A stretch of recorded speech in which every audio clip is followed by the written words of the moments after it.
Okay. Good afternoon, everyone. I've finished up to infinite limits.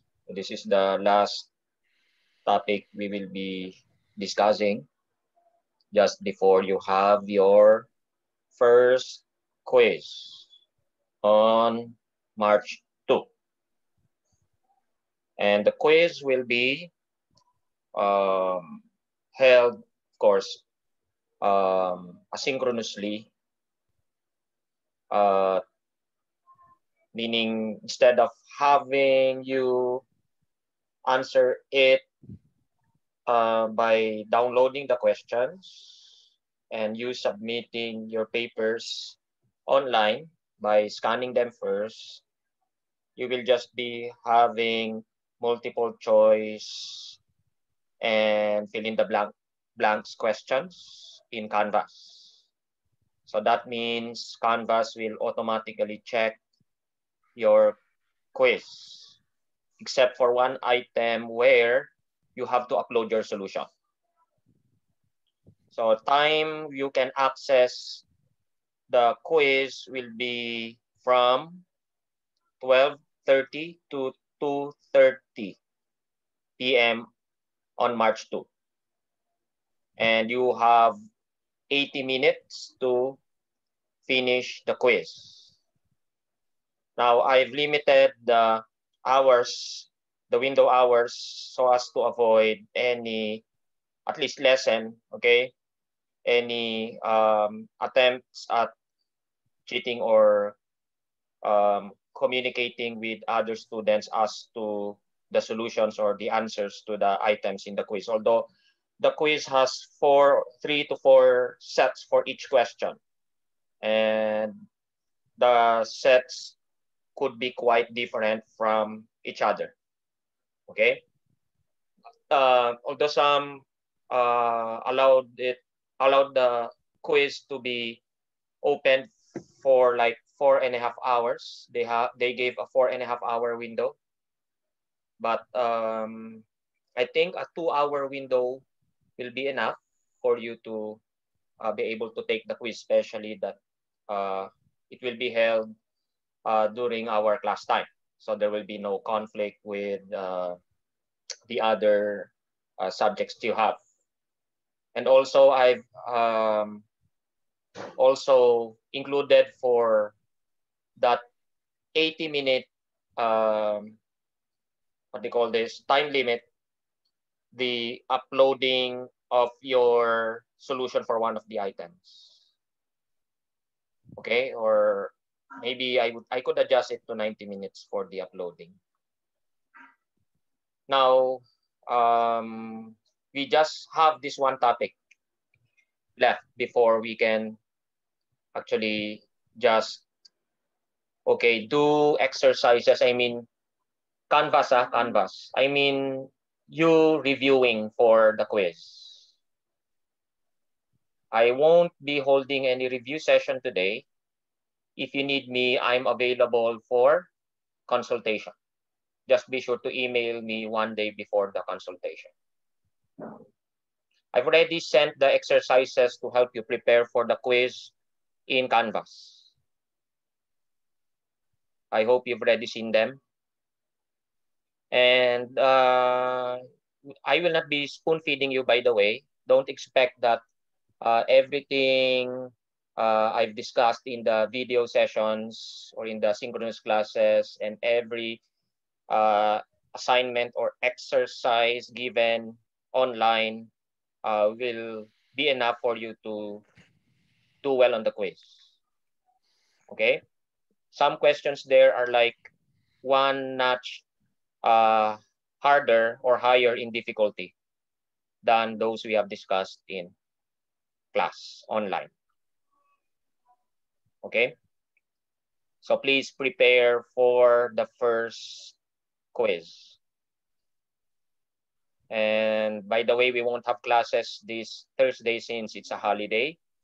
So that means after today's session, you will just be reviewing, preparing yourself for the quiz next Tuesday. By the way, I hope you've already submitted the quiz. Deadlines until, I think, deadlines March 1. It's online. It has to be answered online. Quiz is automated. Sorry, hindi quiz yon, assignment yon. 10 points yon. Okay, for further announcements, I will just be posting in Canvas. No classes on March 2, yes.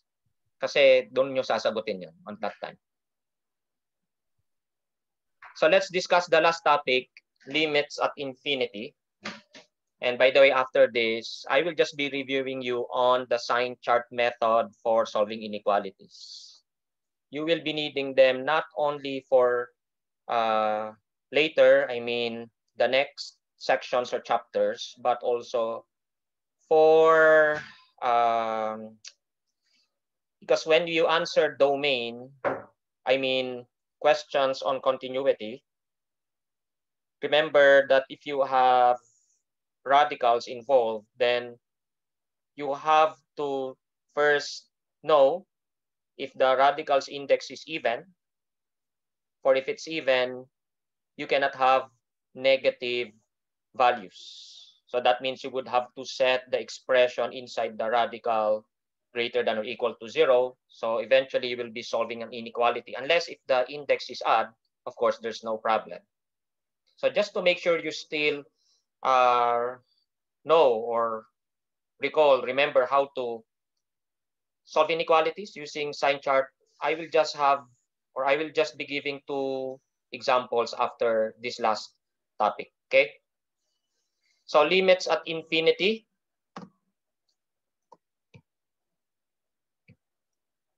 So what's the difference between infinite limits and limits at infinity? Well, for infinite limits, the limits are infinite. For example, if we have 1 over x minus 1 and you let x approach 1, obviously you will have a 1 over 0. So the limit would be either positive or negative infinity, depending if you approach 1 from the left or from the right. But for limits at infinity, we're investigating the behavior of a function as the values of x approach either positive or negative infinity. So x is not approaching a fixed number like x approaching 1, where you plug in 1.1, 1.01, 1.001, and so on. X is approaching either positively large values or negatively large values. So that it's like plugging in very large values for x and then making them larger and larger, like in this example here or illustration. Now, I won't be showing a table of values, by the way, for this one, since these limits are pretty self-explanatory. For example, if you have a function like 5 over x cubed, what you're doing is actually dividing that fixed number 5 by x cubed, which could be a very large number, especially if x is a very large number and x here is approaching positive infinity. So how do you determine this limit here? You plug in a very large value for x, say 10, not very large though. But if you just try 10 for the first one, you already get a very small number, right? 5 divided by 1,000, that's 10 cubed, would be 0.005, a very small number. Now, it should be obvious that if I plug in a number several times greater than that, I would get a number that's exponentially smaller by a factor of 3. Like if I plug in 100 for x, how many zeros will you be dividing 5 by? So 10 squared to the 3 is 10 to the 6. So 5 divided by 1 million, that's 0.000005. 5 zeros before a 5. And if you try 1 million, especially, then you'll get even smaller, very almost infinitesimally small values. So what can we conclude from that observation? That the limit eventually will be 0. So we say that the limit of 5 over x cubed as x approaches positive infinity equals 0, though it won't be 0 really. It will never be 0 no matter how large x is. But what we're saying is that in the limit, okay, this function will approach a 0 value. Remember, a limit means a number that the function is not necessarily getting or arriving at, but it's just getting closer and closer to that limit or value. So let's try negative infinity. What if I just change that to negative infinity? Same function. It would still be 0. Why? It will just be negative, but very small, negatively.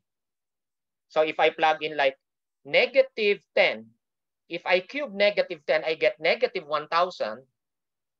So it's negative 0.005. Small, but negative. Or I mean negative, but still small, close to 0.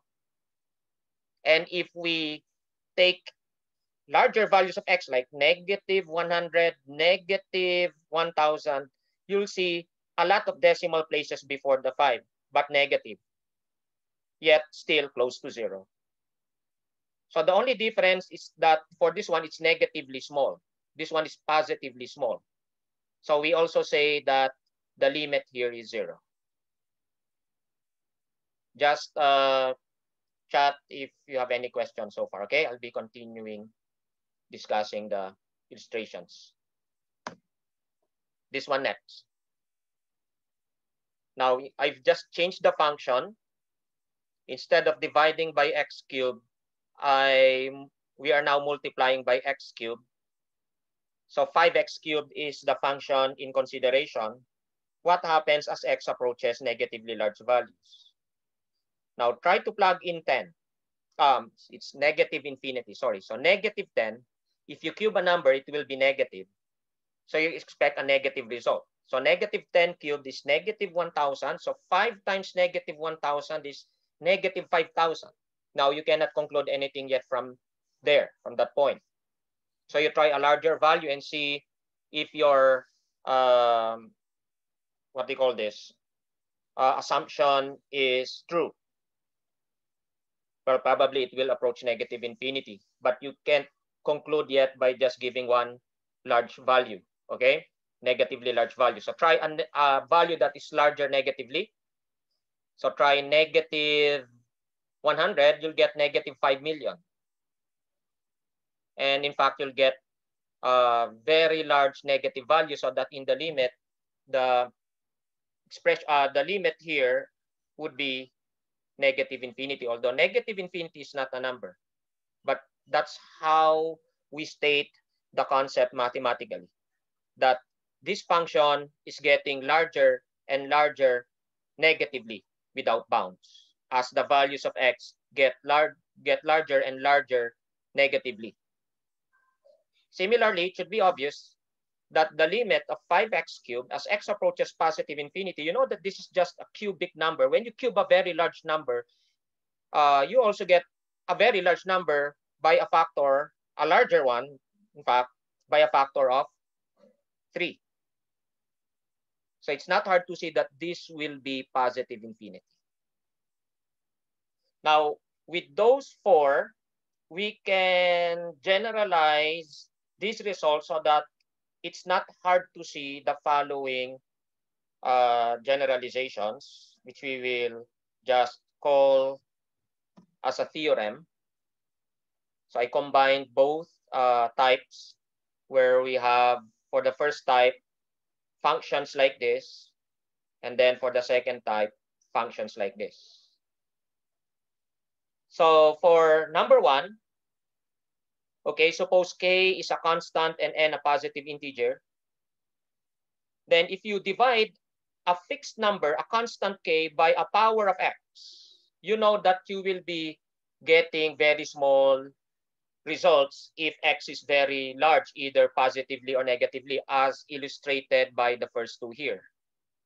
In fact, no matter what the exponent of x is, by the way, as long as it's a positive integer like x, you divide 5 by x, you divide 10 by x to the 5, you divide 1 million by x to the 20, as long as x is getting larger and larger, the values of those expressions or functions will get smaller and smaller, so that in the limit, we have a 0. Okay? This should be clear, since you're dividing by a large value. Now here, for the second type, you're multiplying by a power of x. So you'll be getting a very large value, of course, either positively or negatively. So we have this result. So in other words, it's either a 0 or an infinity, positive or negative. And that depends on whether k and n, or okay, whether k is positive or negative and n is odd or even, as we shall see in the few examples that follow. Okay, this is another illustration, since this is of a different type. Let's find that limit there. Now, I've just given you this theorem. So how come we're doing an exercise like this? Because we can use that theorem to answer this one. It's a polynomial of degree 3, cubic polynomial. But as we shall see, these other factors are negligible once x is approaching very large values, since this is the largest of all the exponents. So it's like saying the value of this will overcome all the values here, whether we have minuses or pluses there, so that at the end, all that matters is the first term, as we shall see. Now, how do we get it using the theorem? First, we factor out, sort of, 2x cubed. But of course, you'll get fractional expressions inside the parentheses. So just verify you should have that. This is, by the way, algebra, so it is assumed that you have knowledge of that. Or if you can't see it, you can just redistribute and verify that you'll just get this. In other words, you just divide each term by x cubed, you'll get the terms inside the parentheses. So how will the theorem help?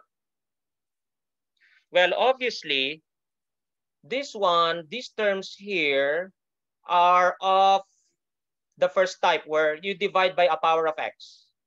X to the 1, x to squared, x cubed. And the expression outside is of type 2, where you have a power of x. So we can apply those two in the theorem. And to do that, we can apply, although we haven't proved this, since we are dealing with limits at infinity, but we can sort of apply the product rule. Okay? Limit of a product equals product of the limits. And then x approaching infinity, x approaching infinity. And this one can be answered using the theorem, and this one as well. So what do you think is this one? 2 is positive. Okay.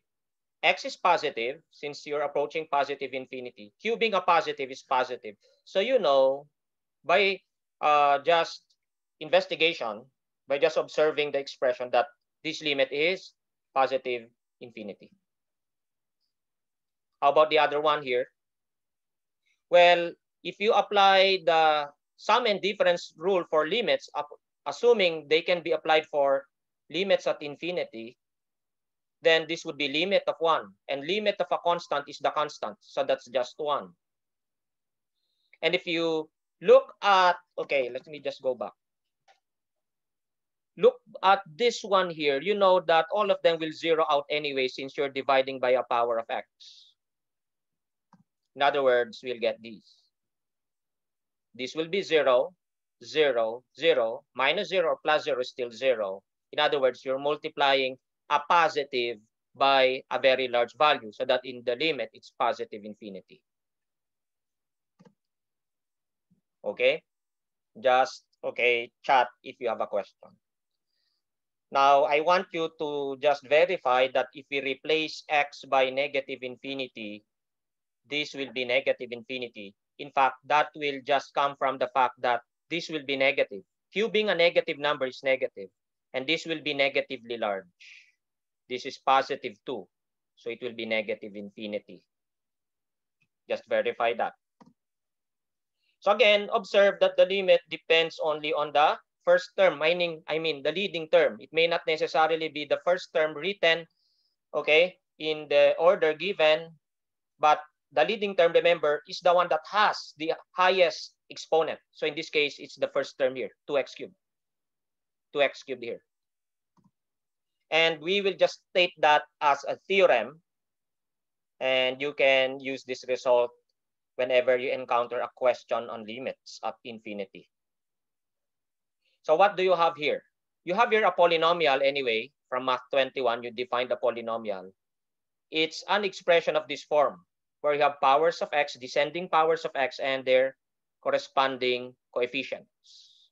Now, what this theorem is saying is that the limit of a polynomial at infinity, whether positive or negative, can be obtained by simply evaluating the limit at infinity, positive or negative, of the leading term, a sub n x to the n, the one with the highest power. Okay? N minus 1 to 0, 1, 0. So ito yung pinakamalaking power. So you just take that and evaluate the limit of that at infinity. Let's just illustrate. Anyway, so let's find the limit as x approaches negative infinity of this polynomial. Degree 5 siya. Now, without having to perform the previous or apply the previous technique, we can just use the theorem. So we just take the leading term, negative 7x to the 5, and find the limit at negative infinity. So what do you think? X to the 5, power is odd. So negative infinity to a power of 5 would be negative infinity. Right? And then you have a negative 7. A negative and a negative is a positive. So it's positive infinity. And that's the limit for this one as well.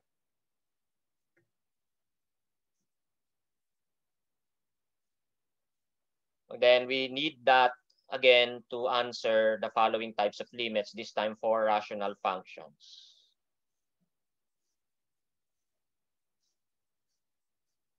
So let's evaluate that. We will use the theorem again. First, we apply quotient rule. Okay, I just distributed the limit over the quotient. And then we apply the theorem, get the leading term of the numerator, leading term of the denominator. Okay? And then we sort of reverse the quotient rule for limits. So limit of a quotient, ito yon, equals quotient of the limits and vice versa. Quotient of a limit of limits, or tama ba? Quotient of limits equals limit of the quotient. So, kumbaga parang pinag-isa na lang yung limit dito. And then we can cancel out the x cubed. So you're left with limit of 1 over 3. X approaches infinity. And this is a constant, so it's just 1/3. In other words, the limit of this rational function, remember a rational function is a ratio of two polynomials, is 1 over 3. You can verify this using a table of values. Take very large values for x and observe the table. It will approach 0.333 bar. Now, what this means geometrically is that the graph of the function has a horizontal asymptote. And that horizontal asymptote is the horizontal line intersecting the y-axis at 1 over 3, or whose equation is y equals 1/3. You've dealt with asymptotes in Math 21, by the way, both vertical and horizontal. Let's try the same technique for this one. Leading term for each, we have this. 3x is the leading term for the numerator, x squared for the denominator. And then we simplify first. You're left with 3 over x. Again, you're dividing by a power of x, so it's 0, according to the theorem. Whether positive or negative infinity, okay? When you divide by a power of x, the limit is always 0. That means a horizontal asymptote of y equals 0, which is just actually the x-axis. Any questions so far? Okay. Let's try the next. Again, leading term ang kukunin. Here, the leading term is not x. It's the one with the largest, which is largest exponent, which is this one. So negative 3x7, then here, x cubed. Simplify. And then evaluate. This is raised to 4, so whether you're approaching positive or negative infinity, it's positive infinity times negative. So negative infinity. Ganun lang mag-evaluate ng limits of rational functions at infinity. Now, what does this mean geometrically or graphically? It means that there's no horizontal asymptote because of this. Now, do you still remember Math 21 when you're getting horizontal asymptotes? You compare the degrees. Do you still remember that one? If the degree of the numerator is like greater than the denominators, then equal, then lesser, you have the following asymptotes. Dito nakuha yon. So for example, for number 1, the degrees are equal, so you divide the leading coefficients, 2 over 6. Nakuha natin yung horizontal asymptote. If the degree of the numerator is less, it's always the x-axis. Remember, you'll always get a 0. And if the degree of the numerator is greater, then you have no horizontal asymptote, since you will always have either positive or negative infinity as a result. Okay, so let's just state that again. Ito yon, yung sa Math 21.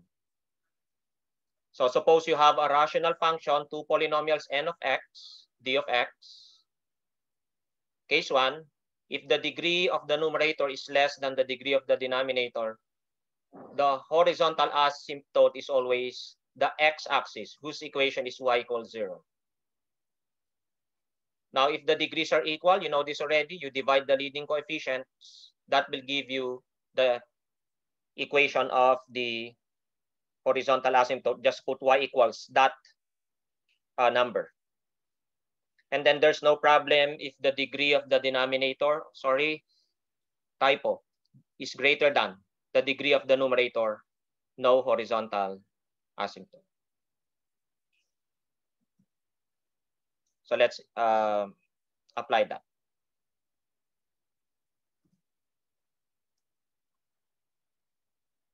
By the way, yung vertical, tinuro ko na last time. Just review the video. So what's the horizontal asymptote of this? Well, you just have to compare the degrees. The degree of the numerator is greater, so no horizontal asymptote. None. Number 2, the degree of the numerator is less. So, x-axis yung horizontal asymptote.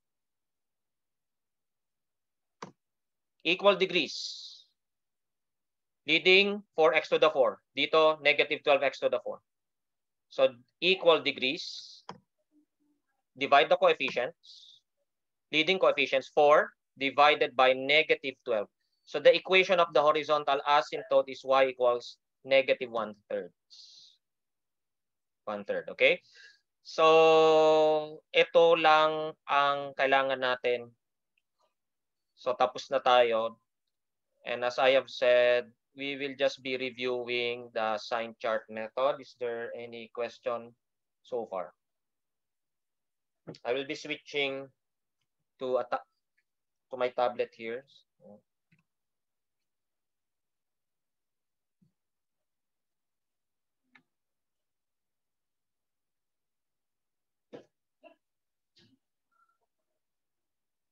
Just wait.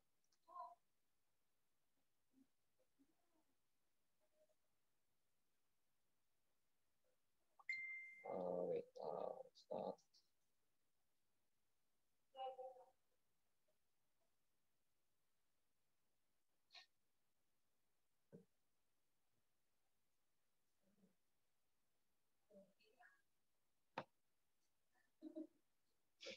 Okay.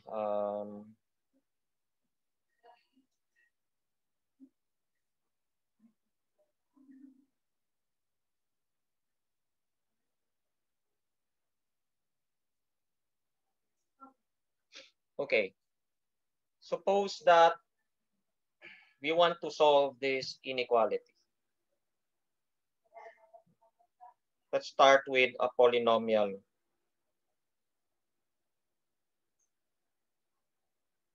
X squared minus 4x plus 3.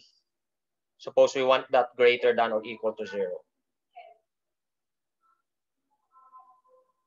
How do we solve that using the sign chart method?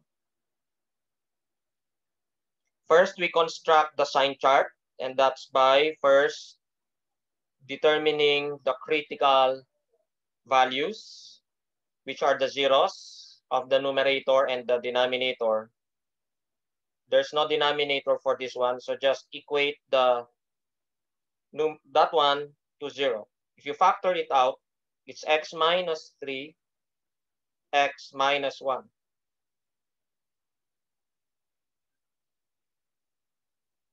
So the zeros are, the critical values are 1 and 3. And you put a 0 on top of them to indicate that the value of the function there, this one here, is 0 at those critical numbers. And then remember, you pick a number for each interval. Let's say for this one, I pick 4. And then I plug in 4 here.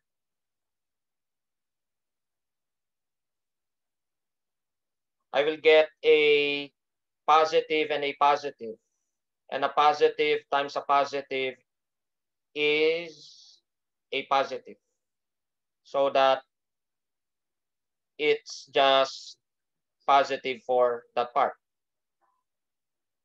that interval. And you do it for each. So let me just illustrate for this example. I pick for, let's say, try this one.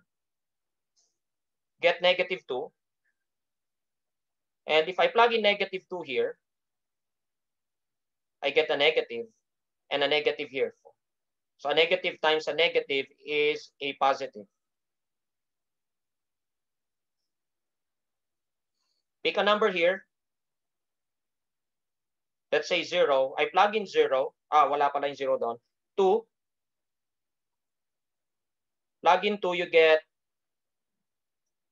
2 minus 3 is negative. 2 minus 1 is positive. So negative. So it's plus, minus, plus from left to right. And to solve the inequality, you pick those intervals where you have a positive sign and the zeros as well, since there's an equality there. So what's the solution set? Okay, including the zeros, negative infinity to 1, union 3, positive infinity. Sinong may tanong? So let me just give one last example. So kapag rational naman tayo, let's try this one. 2x squared minus 4x over x squared minus 9 less than 0. So critical values. You factor both numerator and denominator if not yet thoroughly factored. 2x times x minus 2, x plus 3, x minus 3.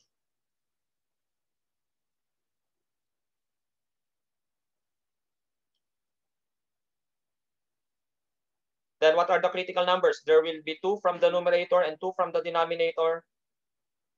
So from left to right, negative 3.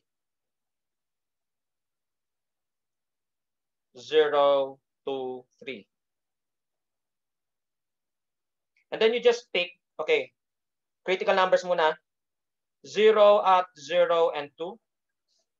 Dito yon ang galing. And then undefined at these values, the zeros of those factors. So we put ND. And then just pick for each and then plug in and see if it's positive or negative. And the correct order should be from right to left. It's not always alternating, by the way.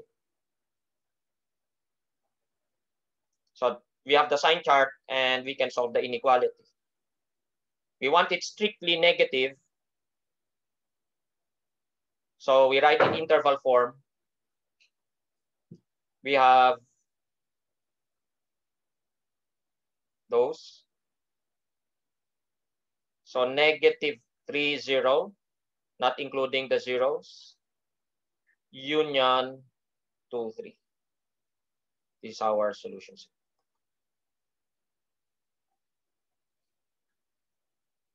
So if there's anything you need to understand, problems that you can't solve, again, you can just schedule a consultation with me. And is there any question? So if there's none, that's it for today.